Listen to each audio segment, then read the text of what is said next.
Well, bonjour tout le monde. Good morning, everyone. My name is Sharon Squire, and I'm a member of the Board of Directors at the Ottawa branch of the National Association of Federal Retirees. And I'd like to begin this morning by acknowledging that the land on which the National Association of Federal Retirees, Ottawa branch, is located is on the traditional and unceded territory of the Algonquin Anishinaabe people. And thank you to the Algonquin peoples for hosting us on their lands this morning. On behalf of the Ottawa branch, I'm pleased to welcome you to today's webinar, all about orthotics and footwear, presented by Sarab Dormani, registered nurse, and foot care specialist Dr. Christiane Rad, chiropractor and orthopedic dispenser from the National Soul Wellness Center. Veuillez noter que le webinaire sera présenté en anglais, mais la participation bilingue est toujours encouragée. I'd also like to give a special welcome to anyone here today who's not yet a member of the association. And we hope that these webinars will inspire you to join us. And to our members, welcome and thank you for attending. We encourage you, our members, to help our association grow by participating in our annual recruitment drive. Recruiting a new member will allow you to enter into a draw for many prizes, including a $10,000 cash certificate courtesy of Johnson's Insurance. And from my perspective, membership also has some amazing discounts and perks like travel and CAA. So we'll make sure to include all these details in our follow-up email to you. So in terms of our session for today, we'll start with our presentation by our experts, and then we'll move to a Q&A. So to facilitate that, please type your questions in the chat box, and Dr. Christine and Sarah will answer them during the Q&A, and I'll assist with that. So feel free to add those questions, and without further ado, it's my pleasure to turn the presentation over to our presenters. Thank you. Thank you, Sharon. Good morning, everyone. We're really grateful to have the opportunity again to join you guys this morning to be able to talk about the importance of building a good foundation with healthy feet, footwear, and orthotics. My name is Sarab Dormani. I'm a registered nurse, foot care specialist, and clinic director at Natural Soul Wellness Center. And I'm happy to have my colleague, Dr. Christine Rad, joining me this morning. She's a chiropractor and an orthotic dispenser with us at the clinic. So this morning, we're going to talk about an overview of the human foot and its optimal function, talk about the gait cycle, some foot concerns that we see at our clinic with our patients, and share with you some tips on footwear and proper support. Next slide.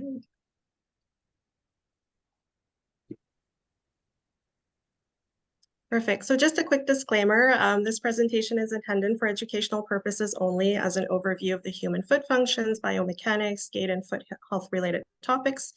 It is not intended to replace any medical advice, and the information that we share with you today are of our knowledge, experience, education, research, and skills. And if you do need advice about anything that is really, really specific, we do encourage you to speak to your primary healthcare provider and or a member of your health team.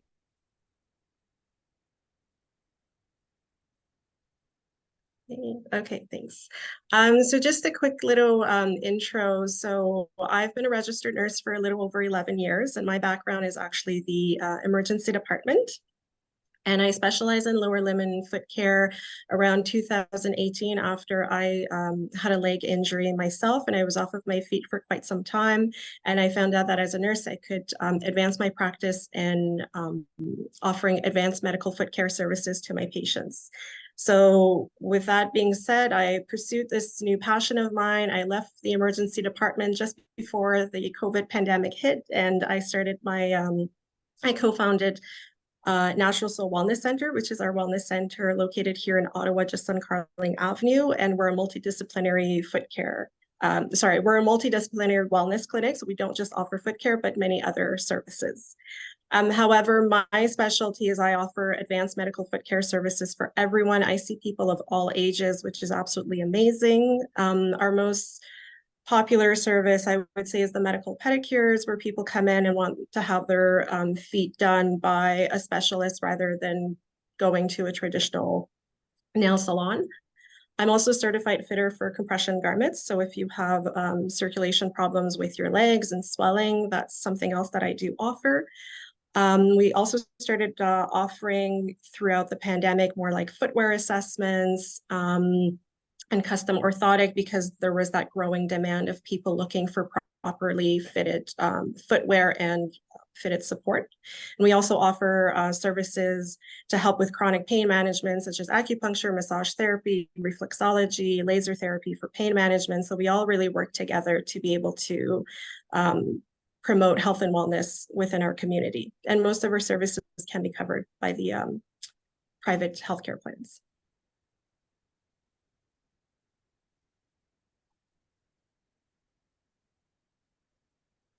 All righty. I'm Dr. Christine Rad. I'm new to this webinar series, so thank you for having me.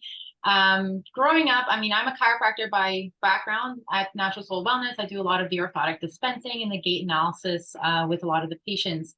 Growing up, I had my fair share of foot and dance related injuries, and that included a fractured ankle, which really spearheaded my direction to helping people move, feel, and feel better, really. And continue doing the physical activities that they want to be doing. So when it comes to our feet, we know that they are basically the foundation for any sort of physical activity that we do. And they are so important in terms of completing those and maintaining those throughout our lifespan. Basically, when I was younger and I had that fractured ankle, part of the rehab program included, the strengthening exercises, the balance retraining, but I never really expected that 8 weeks with crutches and a cast would actually make me forget how to walk, which is such a basic function. But for me, that was incredible that my chiropractor was actually the one who helped me walk again. Part of the therapy was actually temporary use of custom orthotics, because we know that those orthotics can actually improve the way the foot functions, particularly after injuries, but in many, many scenarios, as we will discuss later in the presentation. So that became a huge influence for me. I currently, I'm originally from Toronto, but we moved here with my fiance, Dr. Igoza, back in 2019. So we've been spending a lot of time, I guess, outdoors based on the pandemic over the last few years. So a lot of the green spaces Ottawa has to offer is exactly where I like to be with my husky Tren, and we like exploring all the trails that Ottawa has to offer. So my background is as a chiropractor. I do also do acupuncture. I have a bachelor in kinesiology in terms of the movement awareness. So I treat head to toe, but particularly at Natural Soul Wellness, so I work a lot with the lower limb complaints and orthotic dispensing. I do also run a knee and hip arthritis program, and particularly when it comes to lower limbs, that's a huge, big focus for me. I also have a position with the Ottawa Hospital. So similar to Sarab, I didn't come from the hospital experience, but I'm actually joining it now, particularly for rapid access clinics when it comes to low back pain. So a lot of different things that we're doing, but a huge focus for me is that lower limb.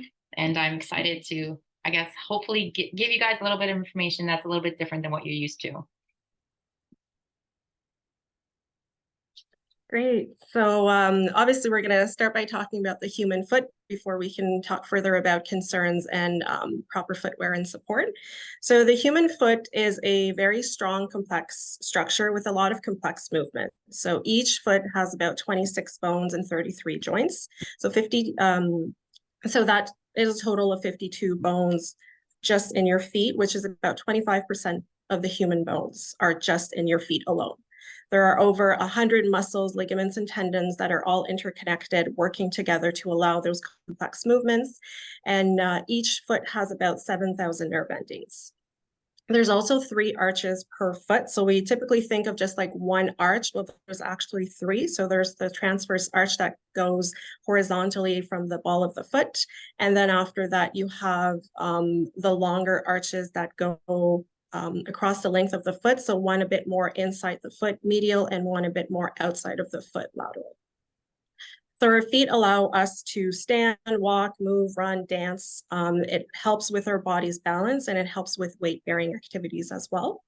Your foot also acts as a shock absorption. So every time that the foot hits the ground, there is an impact. And then so that's where your arches come and help with that shock absorption. so that there's less pressure and stress on the other joints in the body. And obviously, it's your body's foundation. But due to the position of the feet and also due to their function, our feet can get exposed to a variety of stressors and injuries. So I think both Christine and I learned in our personal experiences that foot-related problems can actually affect your entire body, really get you off balance, and your stability. They can affect your ability to be able to do your daily activities. There's a lot of rehabilitation that goes in there when you do have a foot-related concern, because you're ultimately learning how to walk again. When you do have an injury on one side of the body, what happens is that the rest of the body that's still healthy will try to overcompensate. The body's great in that way, but it does unbalance you, because that's not what your biomechanics are supposed to be. So with that overcompensation, you are putting yourself more at risk of having other pains and injuries that can come out of that.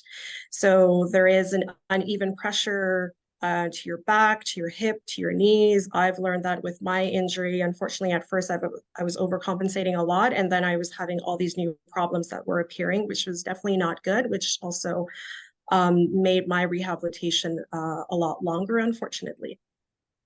The other thing I wanted to also mention was just a bit about the aging foot. So it's not necessarily a foot problem. The aging foot is more of a process, but there can be some concerns that can rise out of the aging foot that we see very commonly in our practice. So one of the things that happens as you age is that you lose a lot of that natural cushioning that you have under the ball of your feet. So with that decrease of collagen, there's just less of that, those muscles, pads, and those fat pads under the foot.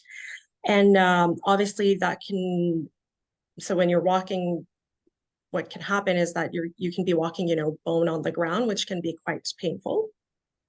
There's also changes in our blood circulation. So as we age, there can be a bit more obstruction in some of the blood vessels in our legs. So that can put you at risk of poor circulation in the lower limbs, and you can have some foot swelling. And I mean, already naturally, your feet are very far from your heart, so they are prone to not really good circulation. So add the aging factor in there.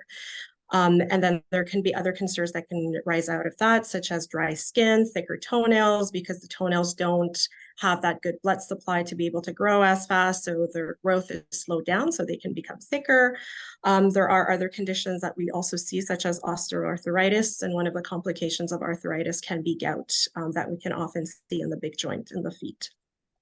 The ligaments and the tendons can also lose their strength. So what that happens is that the arches can start dropping, and that can change the length and the width of the foot and kind of change a bit of the bone structures.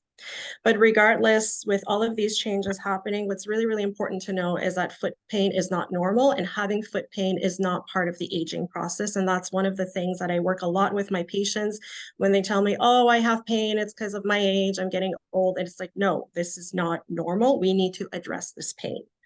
So regardless of any concerns that you're having, if you do have foot pain, it's important to have that addressed as soon as possible with your healthcare providers to address that. Next slide. Okay, so I'll pose a little question here, and you guys can sort of think about it as I'm talking. So when we're thinking about injuries or conditions or pain in our feet, are they typically more common when we're thinking about an acute injury? So a moment of I twisted my ankle or anything like, or is it typically maybe something, an overuse injury? It's been lingering under the surface. I have no idea where it came from. All of a sudden I wake up and I have foot pain. So think about that. Let it sit in the back of your mind while I kind of go over this slide here. So when we're thinking about foot function, is there an optimal way for your foot to function, right? Is there an optimal way for us to walk? What we consider, what is considered within the parameters of normal when we're thinking about human movement is a spectrum, right? There's going to be variability between and within individuals. However, just as we have optimal ways for, our eyes to function, there are going to be optimal ways for our lower limbs and feet to function. This is obviously influenced by many things. When we consider pain, injury, and dysfunction in terms of our movement patterns in our feet, it really does come down to capacity and demand. And what I mean by that is, in terms of capacity, do we have the appropriate strength? Do we have the appropriate flexibility? And do we actually get enough recovery time between, we'll say, bouts of exercise or bouts of standing to withstand the demands that our lifestyle places on our feet, right? Do we walk often, or are we typically sitting most of the day? Do we have recovery time if we're doing a long walk? Do we have the ability to actually let our feet rest and recover? Or are we, standing on our feet all day, every day, right? So we want to consider all the things that can be contributing. Or things like, even like Sarab mentioned, things about footwear, how wearing steel-toed boots or having knee arthritis, all those things affect our feet because they are a part of us and we can't really get away from them. So the gait cycle, we have parameters for every stage of the gait cycle that really tells us what is within what we call normal. Again, it's a spectrum, but the heel strike ending with that terminal swing is just before the heel strike repeats again. So that blue leg you can see in the diagram, that's the full sort of gait cycle. And that's what we're assessing when we're looking about how you're walking. It's not going to be just the foot, although most people think it is just the foot. It's going to be the interaction between the foot, the ankle, the knee, and the hip. Okay, so we're going all the way up. And so when we're thinking about foot disturbances to our functional limitations, it doesn't usually affect us on day one. What we're doing when it comes to walking is repetitive. It's over and over and over again. And so we want to consider that one or two things will typically happen. It will continue to become more disturbing to our function and our symptoms will increase. And then what will also typically happen is that it will often start to affect other areas, right? Sort of like how Sarah mentioned earlier, that we have compensation strategies that will enable us to keep doing what we need to be, but perhaps are not ideal. And so that we want to make sure that we're, dealing with the foot problem, but we're also managing how it affects the rest of our bodies. And so at the clinic, so this is basically a lot of what I do when it comes to patients at the clinic. When we are evaluating your gait cycle, we use our gait scan technology. And it's pretty much the most dynamic way you can assess someone's gait pattern.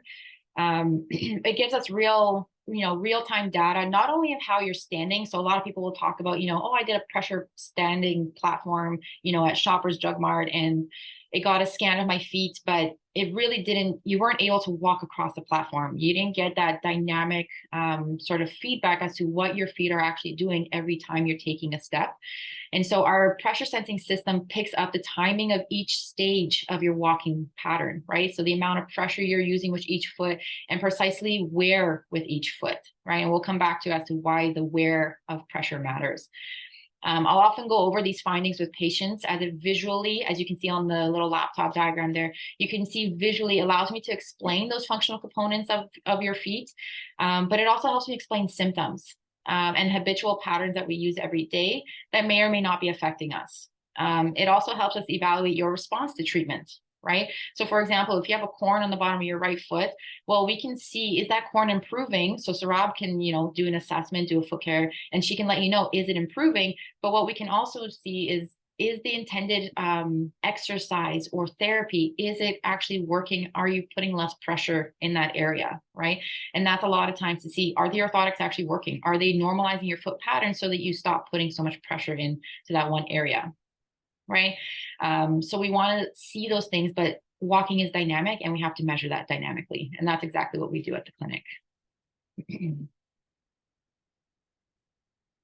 All right. So our feet do have basic patterns, and I don't want to necessarily kind of overwhelm me with all the different details here, but what you can see on the left diagram is that our feet have various directions of movement. Okay, so they move up, down, sideways, they twist, they allow all this variability of movement, which is why we have so many bones, muscles, and ligaments in our feet to allow this amount of movement. If we had feet the way our thighs are, shaped with one big bone, we really wouldn't be able to do much. But our feet, because of the complexity similar to our hands, they allow for that dexterity. They allow for us to do such a huge variety of movements. And then when you look over to the image on the right, you'll see that different arches, one, you can see they actually have different footprints. Okay, and we'll come back to why the different footprints and arch matters when it comes to different foot conditions.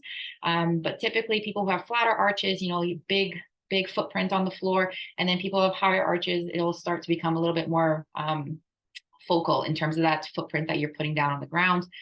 And then what we also notice is that the heel patterns, right? So different types of feet, have different types of movements that their ankles and their feet typically will show. And these are exactly the movements that we try to address when it comes to orthotics or basic exercises that we want you to be doing at home, so that the long-term benefits are there, right? It's one thing to manage symptoms, but we want you to feel better longer.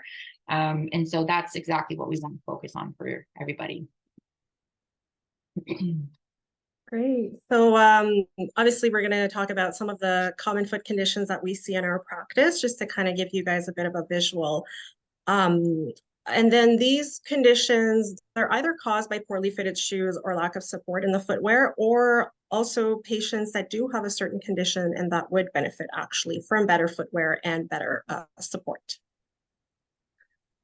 So next slide.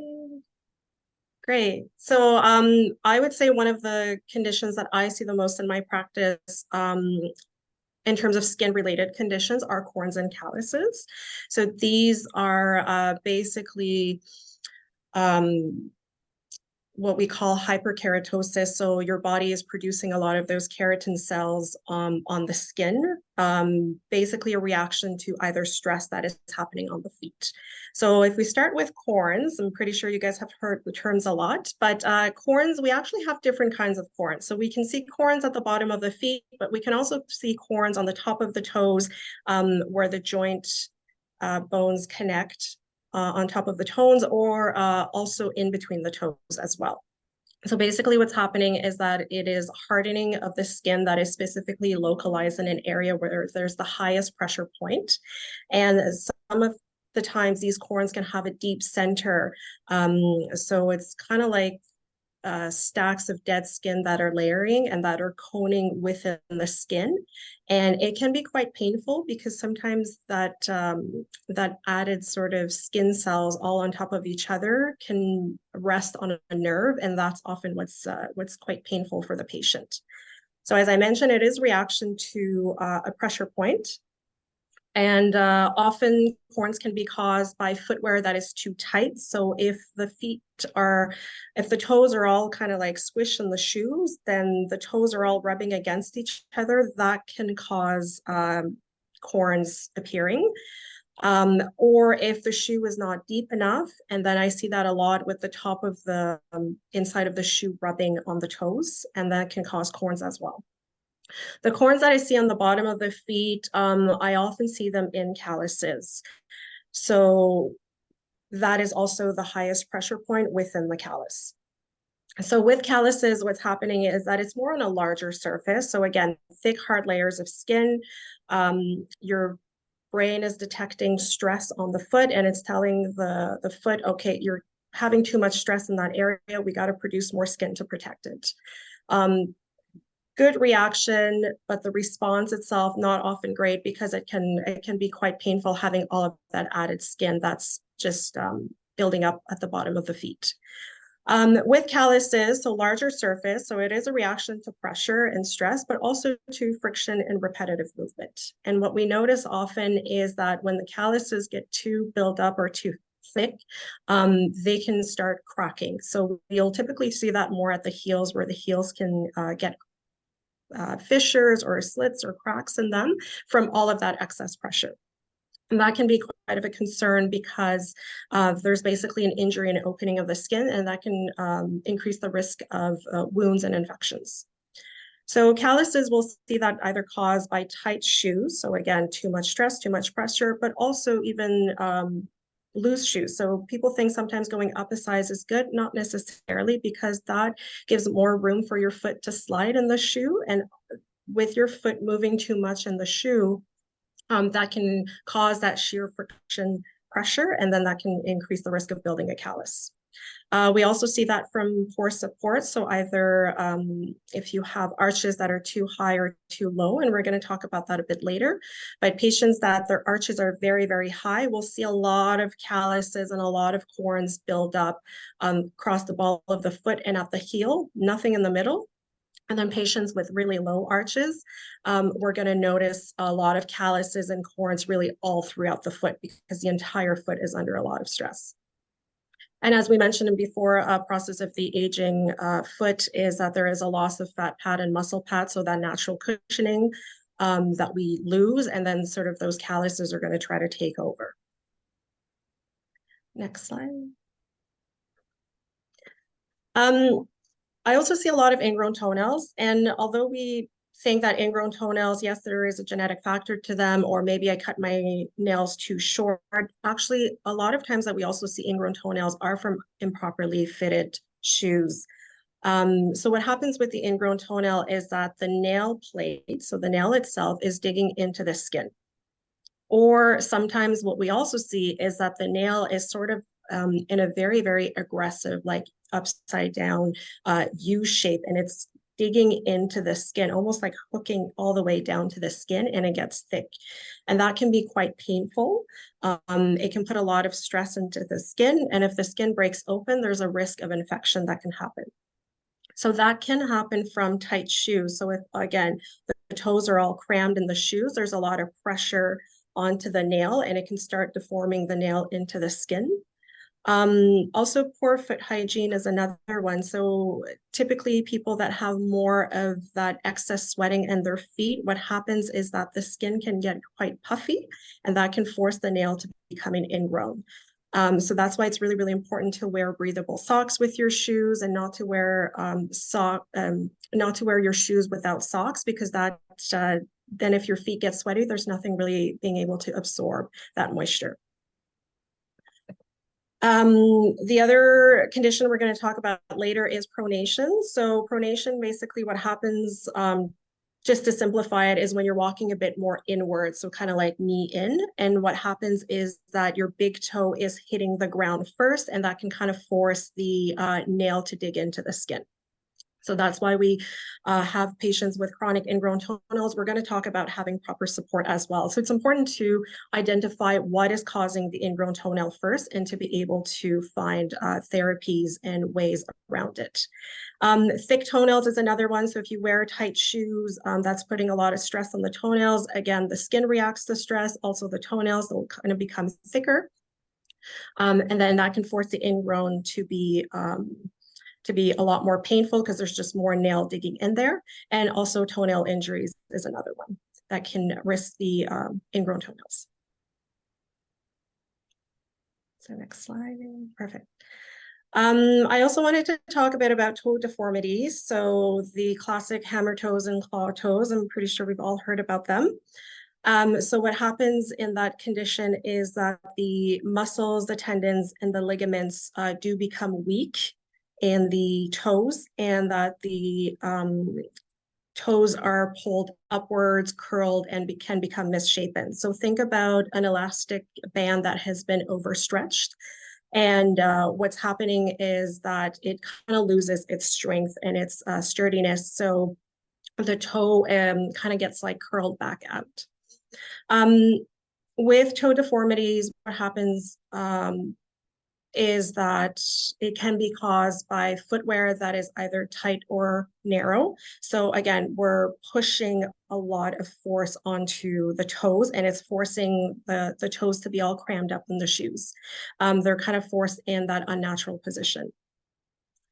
The other thing that we also notice is people that don't have a lot of support in their shoes, kind of like flat footwear. I know at some point those ballet flats were really, really popular, very, very in. But then if you don't have a lot of like arch support, and you're really walking onto the ground, the end of your toes are always hitting onto the ground. And then what we notice is there can be a risk of ulceration and sores at the toes. So I see that with patients that had chronic clot toes or chronic hammer toes. The end of the toes are either hitting the ground rubbing, and then they have corns and calluses that end up becoming an ulcer. Or if you look at the top picture where the joint is under a lot of stress, then if there's anything rubbing on top of that joint, there can be some corns and calluses that are appearing due to that friction and that pressure, and it can be quite painful as well. The other thing that we don't think about, but that can happen with hammer toes and clawed toes, is if you kind of like take your fingers like that and you start curling them up, you're going to notice that the palm of your hand kind of drops down. Well, the same thing happens with the ball of your foot. So when your toes are curled up, the ball of your foot is going to naturally drop down a bit more, creating a new pressure point that you didn't have before. And with that new pressure point, we can start seeing other concerns such as corns and calluses, especially if there is that reduced natural cushioning, that natural fat pad or that natural muscle pad that has been reduced. Next slide.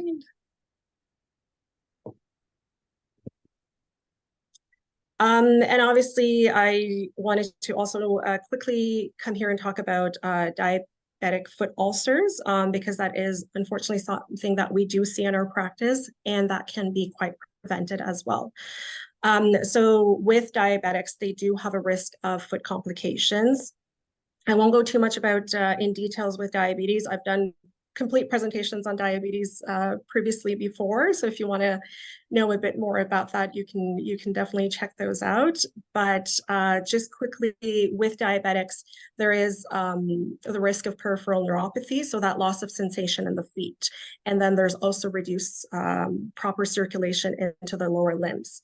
So if a diabetic steps on an object, because they were walking barefoot or they didn't check their shoes and there were a rock in the shoe that could have caused an injury, what happens is that there's a sore that's starting, they don't feel it, and with the reduced circulation, it takes time to heal.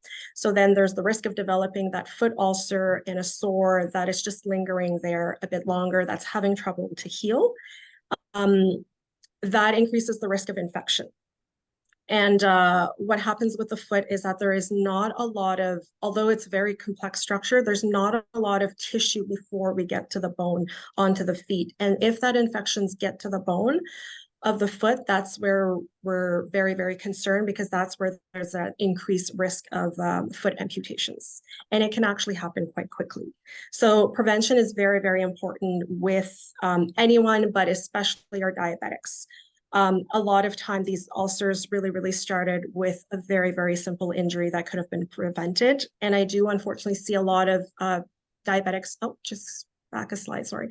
A lot of diabetics coming in with poorly fitted shoes, especially with the change of seasons. We're often going from one kind of footwear into another within the same week. We started the week with snow and now it's 10 degrees outside. So it forces us to change shoes, but we really have to be cautious about this as well, because poorly fitted shoes can cause blisters, calluses, corns.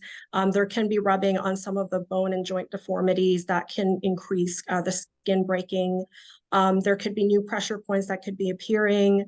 There is also the risk of developing ingrown toenails, and all of these conditions can lead to an ulcer, and that can lead to an infected wound.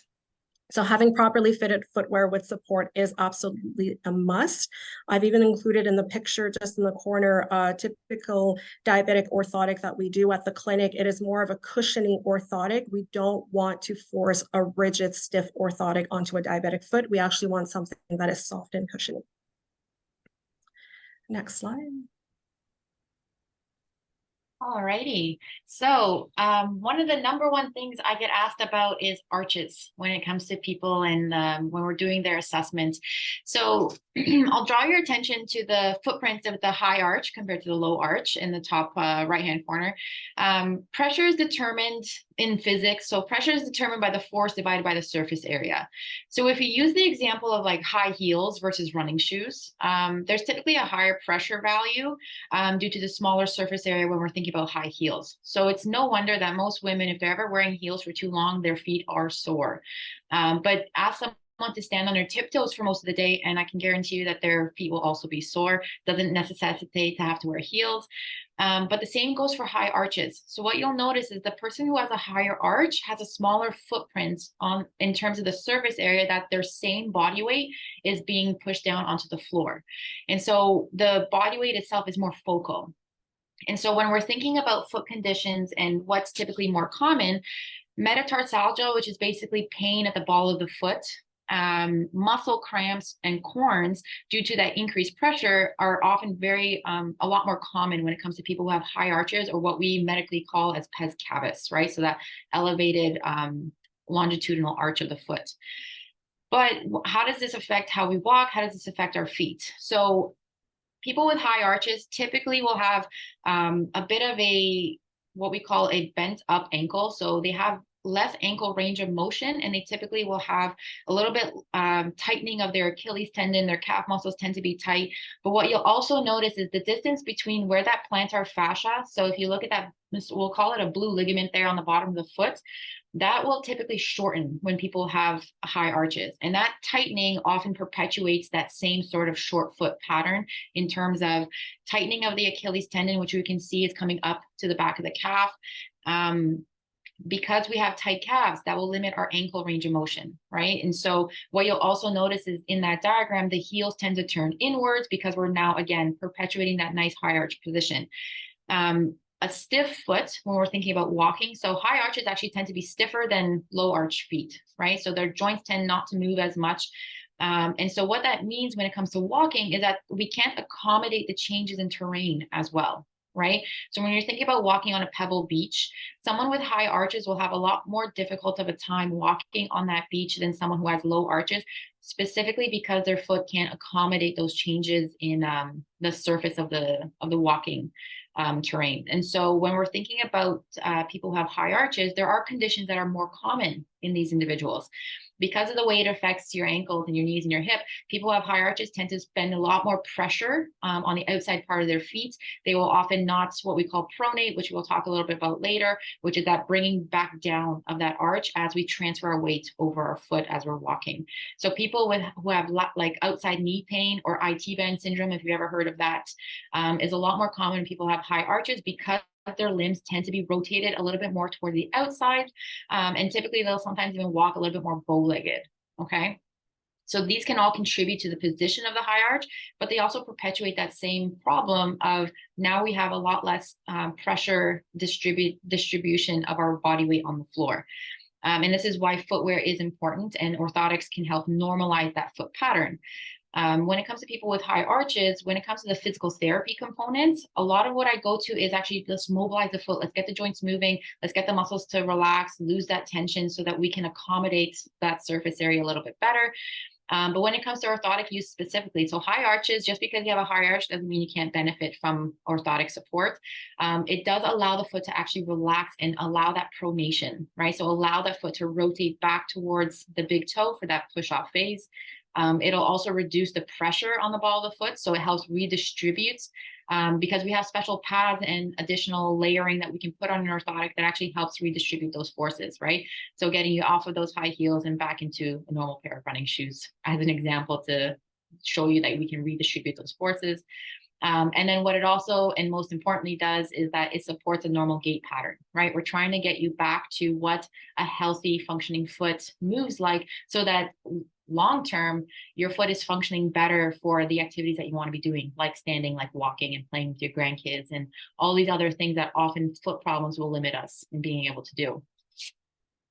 And then we'll go a little bit to the opposite end of the spectrum, and we'll talk a little bit about low arches, right? Or pes planus in the medical terms. So that's when that long arch on the bottom of our foot actually flattens.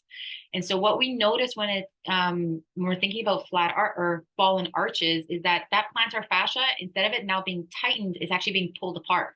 Right. So now that plantar fascia is being pulled apart, our heels tend to, and you can notice it there, they tend to now rotate inwards. So our foot now becomes a lot more flat in terms of its surface area, which is great for, that person walking on the pebble beach. But when we're thinking of other movements, it's not necessarily ideal. Okay. So when we're thinking about lengthening of that plantar fascia, what do we notice is more common is things like plantar fasciitis, right? Heel spurs, and even arch pain because of that pulling, right? So that pulling tension is a lot of times what gives people who have low arches a lot of that foot pain, right? So the other thing we also have to consider is because we're rolling that body weight back over the inside part of the foot, where our foot now becomes a little bit flatter, what often comes along with that is that now we're putting a lot more pressure on that big toe. So those ingrown toenails, a lot more common when people pronate, as Sarab mentioned. But what we also notice is a lot more common is bunion formation, right? A lot of us have bunions. And they can become painful. They can be extremely limiting. And they can even develop arthritis within that joint. But what we want to consider is that, okay, well, we don't want to constantly avoid putting pressure on our big toe, because our big toe is actually one of the biggest pieces of our gait cycle. So we want to maintain that. And what orthotics can do is, again, relieve that fascial tension, support that normal gait pattern, and it reduces the pressure on heel spurs. So we have specific pads that we can add to someone who already has a heel spur, for example, and we can give them that cushion so that they're not getting that focal pressure down on the heel. And then when we're thinking about low arches, sort of how I mentioned, how our feet move will affect the rest of our body. And so people who tend to have flatter arches, they will typically have a lot more inside knee pain, right? So the inner part of the knee, because that knee tends to cave inwards a little bit as the shin will follow where the ankle goes. They tend to have inside knee pain, more arthritis, right? And then so the tendons also that travel along the inside part of the knee will also can sometimes develop bursitis, which is basically inflammation in and around the tendons. Because the foot then now rotates inwards, our knee and our thigh follow, and that will often lead to weak gluteal muscles, right? So people will often start getting hip pain when they have flatter arches, because they're typically not using their glutes as much as they optimally can be. And that internal rotation just puts tension and almost like a tethering sort of mechanism on that gluteal surface on the outside part of our hips. So it's a lot to consider, because the way our feet, it trickles up the chain, right? So how our feet behave with the floor will come all the way up into our hips and our low back.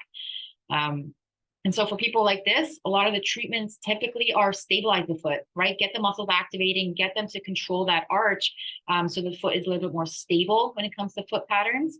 But when it comes to orthotics, right, we want to help the person get there, right? And orthotics are often a way that alleviate that pain response that you're getting from the foot, so that it allows you to do the things that you need to be doing, right? So that's the benefit of orthotics, is that they can support that normal gait pattern. So for people who have low arches, we're actually lifting that arch a little bit and putting pressure off the inside part of the foot, right? And again, reducing that pressure onto the heel spurs if the individual already has one. And again, reducing that fascial tension when it comes to the plantar fasciitis individuals. All right. Now, probably the second most common thing I get asked about is bunions, because they're so common, okay? Basically, what a bunion is that first big toe. Technically, it actually migrates inwards, or outwards, and then it causes the big toe to actually migrate away, right? So towards the outside part of our foot.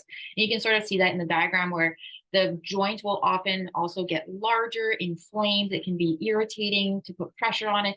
Maybe it doesn't even move as well as it used to in terms of that upward and downward bending of the big toe, which we know is very important for walking, right? We need that toe to bend so that we have that final push off of the foot cycle, right?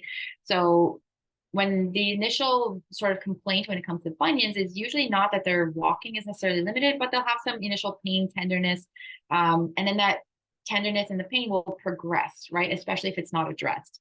What we will typically see is that there are deviations in that what we call mid stance. So, right, when we're starting to give that foot pressure towards the inside part of the foot, and that propulsion phase, which is basically when we're pushing off that toe to swing the leg through to the next step. As the body weight moves forward on the foot on the ground, the outside border of your foot gets more pressure, and then we roll into the inside. If we have a painful toe, that roll back into the inside part of the foot becomes very difficult, right? And people often use a different strategy or compensation to avoid putting pressure down. But what we know when it comes to if it's arthritis or bunions is that we need to use joints for them to stay healthy, right? They don't have necessarily direct blood supply when it comes to cartilage. They get the cartilage actually gets nutrition from movement, right? And this is why most people who have arthritis, they've probably been told exercise is probably one of the best things to help manage that. But if, pain is completely, keeping you from being able to even stand or exercise, then an orthotic can be a huge benefit. Is that because it'll reduce pressure put on that first big toe joint, right? It allows more extension for proper foot function. And again, coming back to the same old, is that it supports that normal gait pattern, is that we want the foot to be functioning optimally so that you can keep doing things long term. So if you have reduced range of motion, and when it comes to arthritis, the best way to maintain range of motion is to use it, right? But if there's strategies that we need to do to help manage those symptoms, that's definitely something worth speaking to your healthcare provider about. And then the last one is plantar fasciitis, because everybody comes to me with heel pain and just automatically assuming that they have plantar fasciitis, which is a really good, idea that, yeah, maybe it is your plantar fascia, but a lot of people don't have plantar fasciitis. It is very common. And so what we notice when it comes to the physical exam is that people who have plantar fasciitis or plantar fasciopathy, just different medical term for it, is that there's local tenderness at the heel, right? So on the bottom surface of the heel, you can see there that little red sort of diagram where it has the inflammation there. A lot of times people will mention that they have pain on the first steps. So the first time they stand up in the morning, they have excruciating pain in their heel, or they'll have more pain following an activity. So plantar fasciitis is actually one of those things that oftentimes with activity actually feels better, right? One, inflammation lowers down when we're exercising. And because we're actually adding movement to the foot, you're actually helping that plantar fascia actually get its nutrition, right? And then so when we think about the foot pattern, a lot of times plantar fasciitis, if we think about the distance that their plantar fascia is traveling, going from all the way from your heel bone all the way up towards your toes, you can see it kind of fans out as it moves up.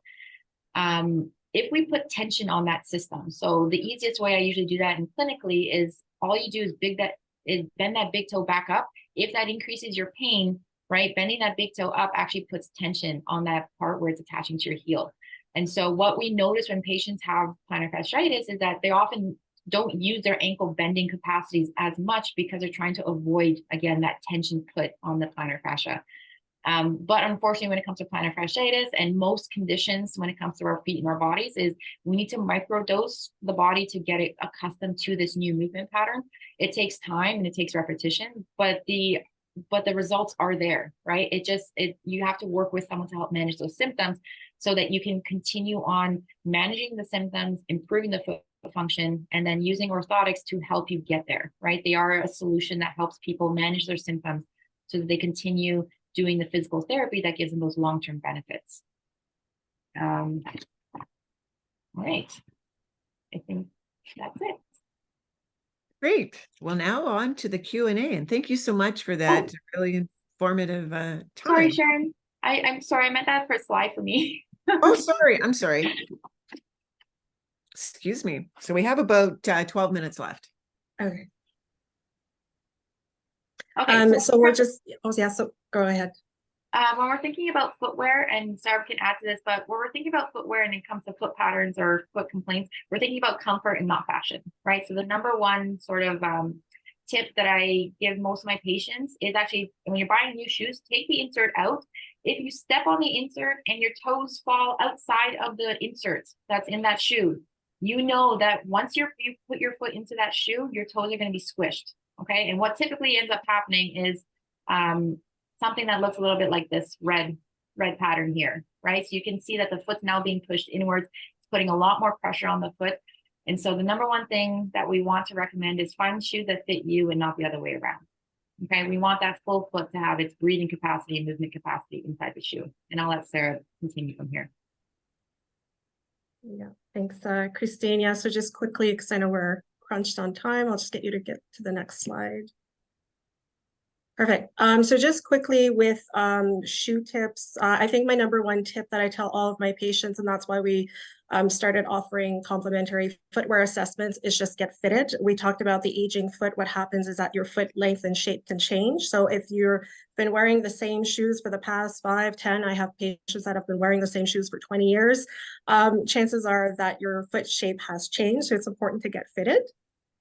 And that's as important for indoor and outdoor footwear, especially in the last couple of years. We were forced to stay a bit more at home and around the house. So indoor footwear, slippers is also very important.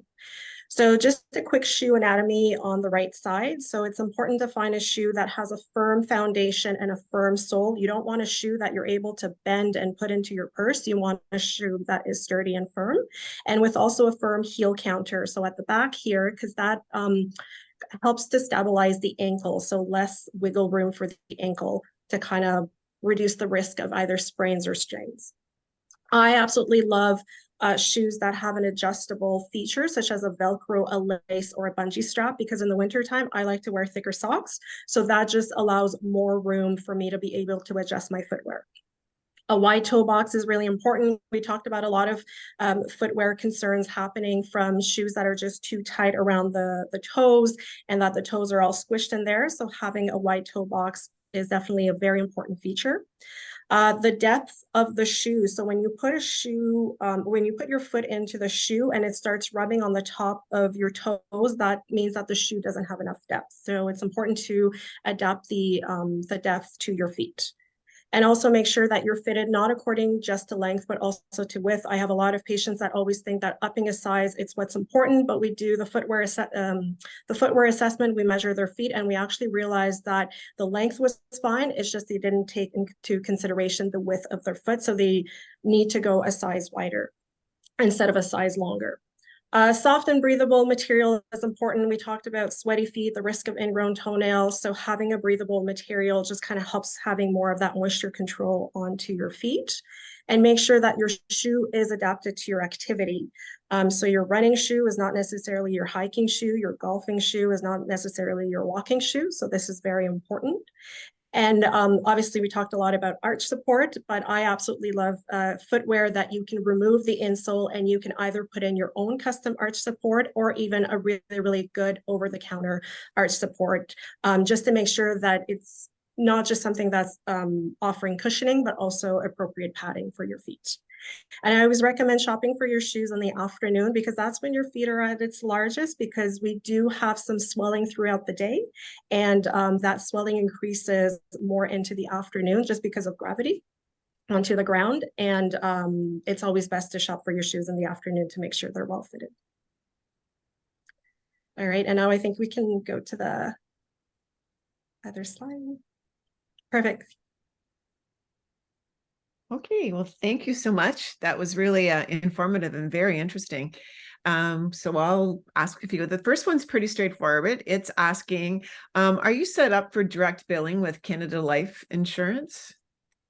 So at our clinic, we don't offer direct billing per se, but we do give you the receipt that you can send to your private insurance company. And I know that there is coverage with Canada Life for both my services and Christine's services.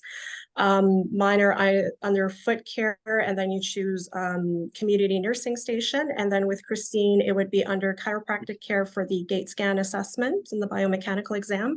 And then the orthotic portion, we bill it under orthotics itself. Great, thanks. You mentioned a bit about pronation and supination, and someone is asking, is that even if you have good support in your shoes, is pronation or supination more common, and why? Sarab, I'll take that one. Yep. So pronation and supination are actually just directional movements that every human foot should be able to accomplish. So it's not necessarily as saying pronation or supination bad. Every foot needs it to actually function properly. And there's different stages in the walking cycle that actually are more appropriate for those movements. And so when it comes to those movements, it's a qualitative assessment as to, well, when are you using that pronation? Are you using it for too long? Are you using it too early? These are often things that what the gait scan can actually show us is how is your timing of the foot pattern. It's not just the pressure, but it's the timing of the movements. Supination and pronation are both good and bad in the sense of it depends on the clinical context and the patient. So it's a difficult one to answer. It's like saying, is ankle bending up or pointing toes bad or good? It's a normal human movement. Yeah. Okay, great.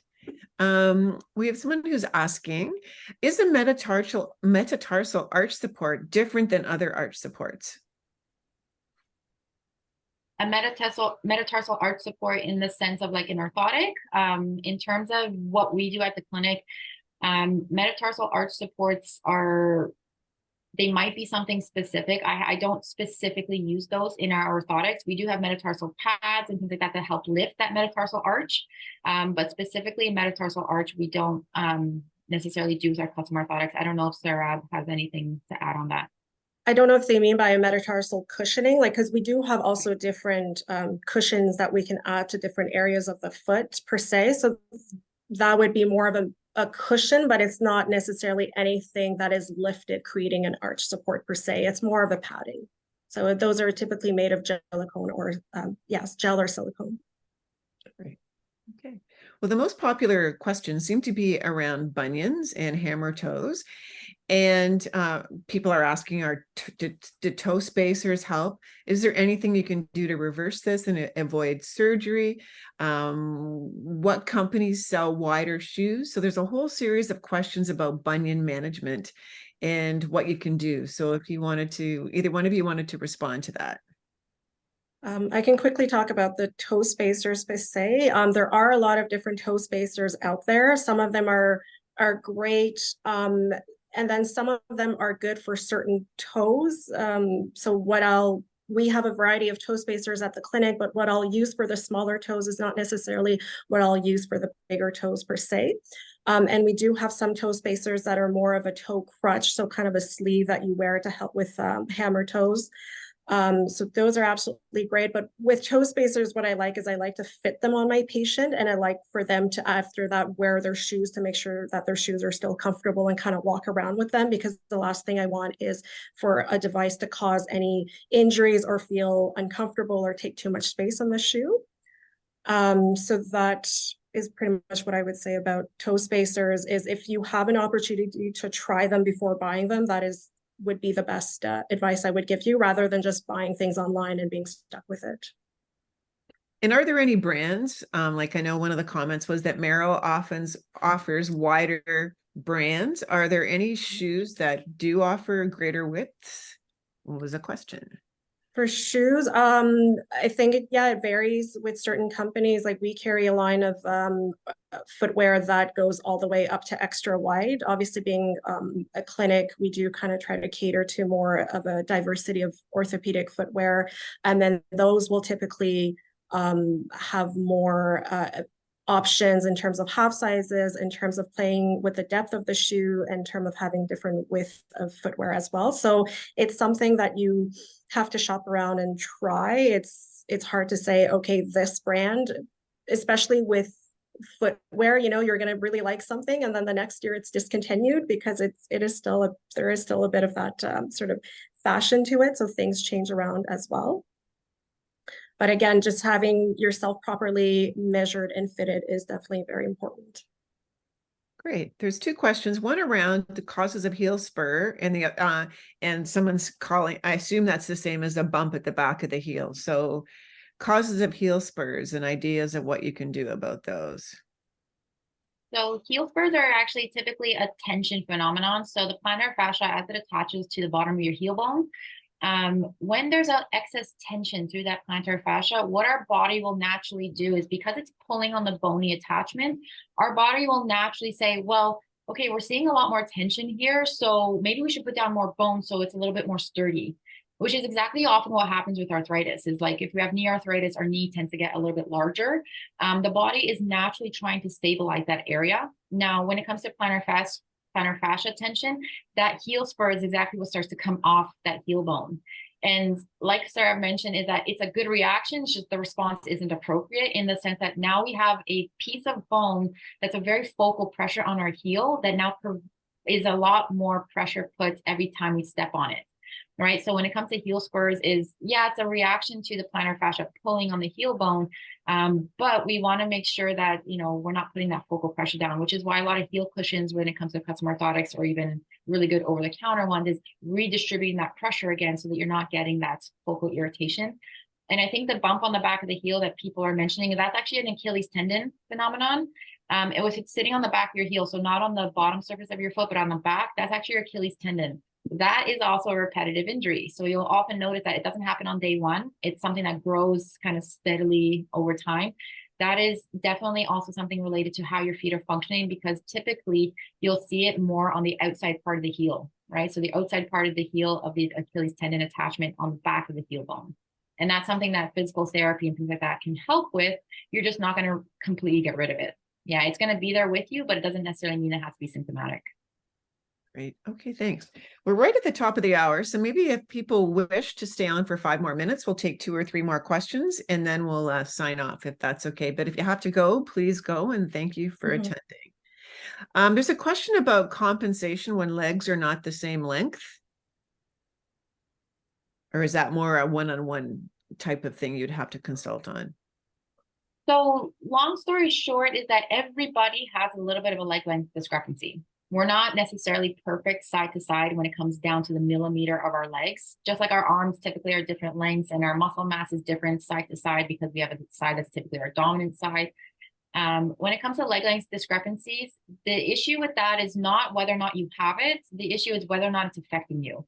So I have patients who have a leg length discrepancy and it doesn't affect them whatsoever because their body has been with that leg length discrepancy its whole life. It's gotten accustomed to it. That is its normal, right? It doesn't know what it's like to have 2 legs that are equal length. Now, if you're experiencing potentially foot, ankle, knee, hip, or back pain potentially related to your leg length discrepancy, I would highly recommend just get an assessment with a physiotherapist, a chiropractor, someone who can assess your lower limb kind of like in a thorough, holistic manner. Would be the best bet because they can actually determine, is it the leg length discrepancy that's affecting you, or is it potentially something else that might be kind of laying in the background that we're not really cognizant of. So I would just recommend an assessment for those individuals. Right. Yeah, Sounds and good. I just want to add quickly, like I'll see sometimes patients coming in and then one foot has so many corns and calluses and the other foot has nothing. So that's definitely an indication that this is a concern that we have to address because there is, again, that over compensation and that stress on the other foot. Great. There's some questions about Morton neuroma and any innovations on a drop foot. I guess innovations on either of those if you're aware of new things. So Morton's neuroma is basically the nerves as they're coming into our toes, they actually travel between the toe bones. They're not going to go above or below because as we know, if we were walking on our nerves, that would be extremely painful. So as they're coming in between the toes, when we have really tight footwear or something similar that's creating, again, friction between the toes, that can also irritate that nerve. And what a Morton's neuroma typically is that the nerve's getting irritated and you're actually developing a bit of a reaction on the nerve. And then every time you put pressure on it, it gives you pain, right? So the idea is let's remove the aggravating factor and then get you back to whether it's proper footwear, a better orthotic, or some physical therapy exercises to get the foot functioning better. But the idea is figure out why the neuroma is there in the first place. There are definitely modifications to orthotics we can use to actually help relieve that pressure. But it is going to be a more of a holistic approach to determine what might be the contributing factors to that. And I think there's a second part to that question. If I'm Oh, it was dropped foot, but it was dropped foot. Yeah. Drop foot, again, lots of different reasons that can be happening. When it comes to custom orthotics, they don't necessarily affect it, besides the fact that it'll just give you support when you're standing on the foot. But the drop foot itself, like the fact that you can't lift the foot up, orthotics don't necessarily address that. But again, a physical therapy assessment is going to be the best route for that because just determining what the reason for that drop foot is. And in terms of orthoses specific for that, I'm not familiar with it, but I'm sure there are things out there. So there are definitely people to talk to. Okay. Yeah, there's different braces and different ankle braces because it's more of a neurological factor per se. So you can have a good footwear orthotic to help if there is some callus building up, but it's not the only treatment. It's often a combination of treatments. Great. And the very last question before we do our closing is that several people have asked about where to shop for narrow or wide shoes. So besides seeing you, is there any place that's carries a wide range of shoe sizes and both narrow and wide? Definitely look into more of a specialty footwear. And there are different ones across the city. If you have access to their online inventory before making an appointment with them and going there in person to see if there is that option of narrow footwear and wider footwear per se. If you're able to get a footwear assessment, that's definitely something I would recommend. And sometimes it's also the shape of the shoe. So we have some shoes that are just made a bit slimmer. So they're just easier to fit on a narrower foot or a narrower ankle. And then some shoes are just made a bit more bulky or a bit more wider. So that's why getting those professional fitted assessments can definitely help and just be able to try the shoe and walk around with it, because you don't want to wear a shoe and then have even though the width is perfect, if your heel is slipping out of it, then what's the point? Right. Okay. Well, thank you, Sarah and Christine, very much for your excellent presentation. And I know I learned a lot. It was very informative. And to everyone else, look out for our follow-up email. It'll include some of the information on how to access the recording of today's session, as well as the contact information for our presenters, as well as information on our recruitment drive. And if you ever have a friend that would like to join us on one of our webinars, by all means, please invite them. And also, we'll make sure to include our website address in our follow-up email that has the list of all the webinars that we've done. And we're also relaunching our Facebook page. So stay tuned. And again, thank you so much for the excellent presentation today. And thank you for attending, everyone, and have a wonderful day. Thank you for having us over. Thank you so much. Have a great day. Thank you.